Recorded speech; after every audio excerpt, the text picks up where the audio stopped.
Hello, what's up mga ka-hunter? Magandang araw sa inyong lahat, Luzon, Visayas at Mindanao na mga kapwa ko, treasure hunters.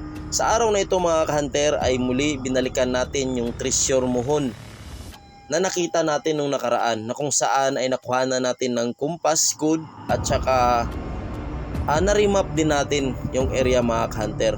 So nagkaroon tayo ng ilang mga possibilities na digging spot base na rin sa marka na to mga ka-hunter. At sa araw na ito at sa punto na ito ay hinukay nga natin itong old muhon na ito base na rin sa pagpayag ng may-ari ng lupa. Dahil unang-una kaya siya pumayag dahil ang location ng muhon na ito ay wala sa boundary. At sa tagal nila na naninirahan dito ay ngayon lang nila nakita itong muhon na ito mga ka-hunter. Kaya sa kanilang pakiwari ay talagang lumutang lang ang muhon na ito dahil sa baha. At sa hitsura naman niya ay talagang matandang muhon na ito mga ka-hunter.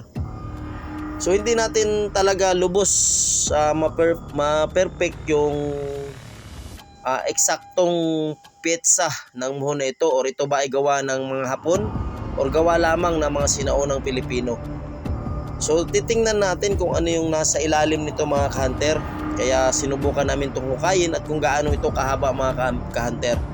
Kasi kung aabot ito ng mga 2 or 3 feet yung haba niya, ay talagang hindi na ito ordinaryong muhon mga ka-hunter. Kaya ayun, sinubukan kong i-detect kung mayroon ba siyang nakapaloob na metal o kahit anong bakal man lang mga ka-hunter, pero wala pa din mga ka-hunter. Kaya tuloy lang kami sa paghuhukay dito mga ka-hunter. So sa mga nagsabi nga pala, sa mga nagkokomento na ito daw ay muhon ng mga sinaunang tao dito, nagtanong-tanong na din kami mga ka-hunter sa mga matatanda dito o yung mismong may-ari ng lupa dito, ay talagang hindi nila alam or wala talaga silang nakita na may muhon talaga dito mga ka-hunter.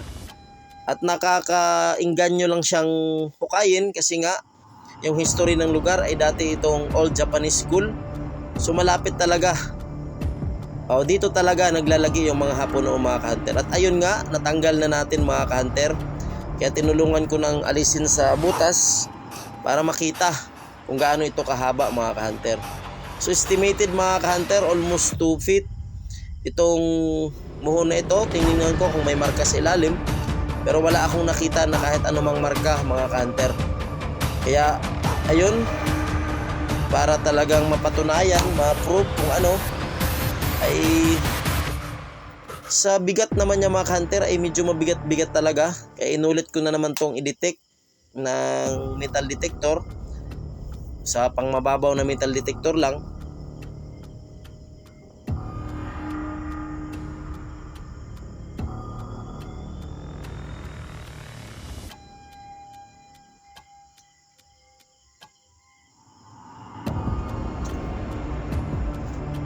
Ayan, wala pa ding natunog mga ka-hunter, kaya hindi na namin to binasag, kundi iniwan na lang namin dyan kasi pinaalis din naman ng may-ari.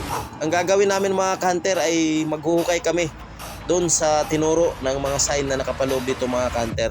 Kaya sa mga gustong sumaybay sa mga operasyon namin, paki-subscribe and like. Maraming salamat mga ka-hunter. God bless.